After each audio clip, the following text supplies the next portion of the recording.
Scavengers. It's a brand new free-to-play PVEVP Battle Royale, and maybe that's a concept you're just not too comfortable with yet.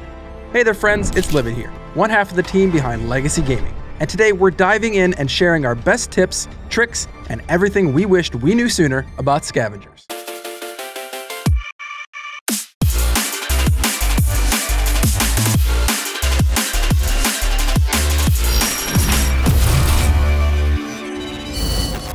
If you want to win at Scavengers, you need to know how to get around the map quickly, because Scavengers isn't just about killing other players. Mobility is crucial to reaching PvE hardpoints and plotting a path to victory. Most of the time, you'll be hoofing it across the map, and strange running animations aside, there's a handy little trick that you can use to gain a burst of momentum at the end of your slide. When heading downhill, start a slide, and just before the slide loses speed, jump. This will propel you forward, and if circumstances line up, this can be a game-changing technique. You can use this to close gaps, run from a losing fight, or just move across the map more quickly by chaining these jumps together. If there's one thing that's going to throw you for a curveball in Scavengers, it's the survival elements. Because you're in a frozen wasteland, you'll have to manage both your hunger and heat levels throughout the match. This is easy to deal with if you plan ahead, but if you forget or just don't manage your resources wisely, these elements of the game will come to a head at the worst possible time. The best thing you can do to get ahead of this is by using the game's research system to unlock thermal boosts as soon as possible. The research aspect of Scavengers is the game's built-in progression system, and if you're new, it's something that's easy to overlook or just completely ignore. By researching thermal boost as soon as possible, you'll be able to craft these life-saving items during a game, and that's going to make a difference for you and your team. The key here is that you're no longer relying on random drops or fires scattered around the world to keep your heat up. You can control that yourself. Sure, these cost scrap to create, but it's a small price to pay if it means more time collecting data shards and winning matches. Now this next concept is going to be more about brainpower than actual gameplay mechanics, and it has to do with that all-important resource, scrap. Now scrap is your lifeblood in the game, and indirectly it's going to be the single most determining factor in the outcome of your match. Now scrap is used to create new items like the thermal boost we just talked about, or craft signature weapons, which are more powerful than the ones you find in the field. More important still, scrap is used to buy and improve your overshield, which will protect you when a firefight breaks out. The key here is balance. When you buy what items largely comes down to what phase of the game you're at, and how your team is progressing in that given round. Having trouble dealing with PvE enemies? Well, then it makes sense to buy your signature weapon. Or perhaps the game is almost over and you know that firefights are coming up. Well, now is the time to definitely upgrade your shields to the full level. The right decision at the right time is going to completely change the dynamic on your team. But inversely, the wrong decision at the wrong time is going to crater your hopes of a victory. The more you research, the more you have at your fingertips. But remember, more doesn't always mean better, it just means more. And 9 times out of 10, when you choose to get something is going to be more important than anything else. We should also point out that scrap is collected across your entire team whenever somebody finds some, but spent independently. Use your scrap wisely, and we guarantee your prospects of winning will be that much greater. Now that you've wrapped your head around the importance of scrap, it's time to take that one step further, and this is where the PvE nature of the game takes over. Scrap is great, but if you focus too heavily on that, you'll never end up collecting enough data shards to win. Again, the key is balance, and identifying what resources and what locations to hit up. If you open up your map, you'll see a whole number of different objective markers, and for the new player, this can be a bit daunting. The teal points, called tactical stashes on the map, all have different focused resources and are key to your success not just against players, but in the PvE skirmishes that are key to your success as a team.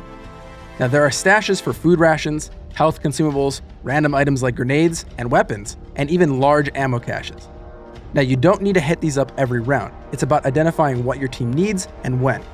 Use these as stopgaps between major moments in the game, and definitely utilize your entire team, dividing and conquering to accomplish your goals. In the same vein, the bright purple map icons can provide massive swings in power to whatever team takes them first. Boss targets require a ton of ammo to be used but provide a massive amount of data shards. Orbital debris rewards a massive amount of scrap and a moderate amount of data shards, sometimes even giving you a large piece of salvage for your research endeavors, if you can manage to extract it. Lastly, supply drops. Now these require a large amount of scrap to unlock, but often have a purple or gold weapon and consumables inside of them. There's so many things for you to wrap your head around, but like I've said before, the key is balance, identifying what your team needs and plotting out a path to get the job done. The ultimate goal is extracting your data shards, and the best way to get to that point is to have all of the resources and upgrades necessary to take the fight to the endgame. Taking a break from the action, let's talk about the salvage and research component of the game. First off, it's important to know that the salvageable items that you find during the game have to be extracted for them to go into your inventory. You find these off of hardpoint bosses, drop capsules, and even randomly off some enemies, but the key is getting them off-world. If you die, you get nothing, so just keep that in the back of your mind. Additionally, you may be wondering, why can't you start research on that one particular item that you want so very badly? Well, the answer is you're not diving deep enough into the crafting component of the game. Running low on nanites for crafting essential components? Just right-click and deconstruct resources that you have an abundance of to bridge that gap. You'll also need to craft certain advanced components to complete some research.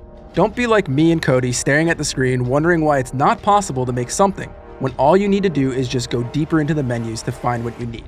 For example, anything in the Components tab is much rarer to find in resource caches than those in the material list. As a result, you will need to specifically craft components more often. It's just one more layer to the crafting component, but essential to understanding how the game's progression system works. Finally, you may be wondering, how do you get your total battery power up so you can complete more research? Just make sure you're leveling your characters. Each character level rewards a boost to your total battery supply, meaning it's wise to level each of the base characters, since earlier levels are easier than the higher ones. This allows you to get into that valuable Tier 2 and Tier 3 research as soon as possible. Now, we've spent a good bit of time talking about balance, and there's one more thing that you have to factor into your entire Scavengers experience, and ironically, that's experience. All the scrap in the world won't mean a thing if you're stuck at level 1, unable to make the valuable gear needed to take on enemy teams. That's why it's so important that you're constantly thinking about your team's needs. If all you do is hit up small ammo dumps and resource points, you'll never kill enough enemies to level up, and you'll end up getting outplayed by a team with vastly superior gear. As I mentioned before, you can easily tackle this by splitting up your team within reason. One player can easily handle a small resource point, while the two other players can start killing PvE targets and collecting data shards. Just remember, teams can come out of nowhere, and using the radar system in the game is key to tracking your enemy's movements, especially if they aren't wise to the way it functions. The radar system in Scavengers is a slow, emanating ring that pulses from your character every so often. If you're always just running or sliding around, chances are you're going to get pinged on an enemy team's radar. The game would have you believe that you're always exposed, and conversely, the enemy team would be as well. But the reason some teams may be coming out of absolutely nowhere is because they are moving slowly and crouching. Crouching in Scavengers completely hides you on the map, and can be both a way to disengage from a fight or get the jump on an enemy team entirely. Now, I can't tell you how many times we've hid amongst cars and buildings when the game gets down to the wire, only to pop up and immediately take out two members of a team because we weren't pinged. It's something every team should get used to doing as the area shrinks more and more. Here's something. Nothing matters at all. In the game, if you don't end up on the ship when that countdown clock hits 0, what we mean is you could have the game of your life, but if you don't make it onto the ship at the end, it's all for naught. Getting to the ship is one challenge. Dealing with the other teams fighting for their spot, well, that's another challenge entirely. The key is to really understand the situation. If you press tab and see that there are still a lot of teams in the mix, that means the drop zone is going to be incredibly hot, and getting to the ship early and then holding your spot, well, it might be impossible. 1, maybe 2 teams, sure, you could probably handle that. But if 5 teams are all fighting to get on that ship, you standing in the doorway is a sure ticket to Deadsville. On the flip side, if you're only dealing with 1 or 2 teams, you can get in there early and easily camp out to take out approaching enemies. When all else fails and you're sitting at the top of the leaderboard with a few thousand shards, your best bet is to be the absolute last ones on. Find the path of least resistance and only board when the clock is about to hit 0. Open a side door, pop a shield, whatever you need to do, but don't feel the need to fight. If you're already winning, it's about survival, but if you're not winning, the goal, it's cold-blooded murder. The end of the round is the best chance to score some quick team wipes and collect hundreds of shards. So as always, evaluate your situation and act accordingly to get ahead and win the game.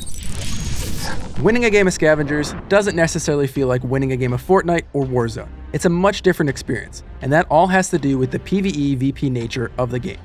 If you've never experienced it, definitely check it out, because it's an interesting genre that may just satisfy your craving for a new game. If you're struggling to grab the basics, well, hopefully this video helped.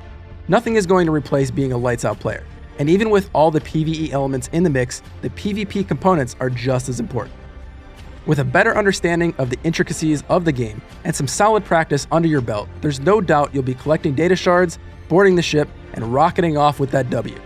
As always, friends, it's our goal here at Legacy Gaming to help you get an edge in the games you love. So if you're still confused or have questions about Scavengers, leave us a comment in the section below and we'll try to get to it. If this video did help and you want to show your support, you know what to do. Hit that thumbs up and consider subscribing to the channel. It's completely free for you and it really does help us out a ton. Finally, if you like our channel and are a fan of what we stand for here at Legacy Gaming, you can even help us out by becoming a member. For the cost of a cup of coffee, you're helping evolve the channel and build a better community. Check out the join button below to learn more. My name is Livid, and from everyone here at Legacy Gaming, thanks for watching, and play on.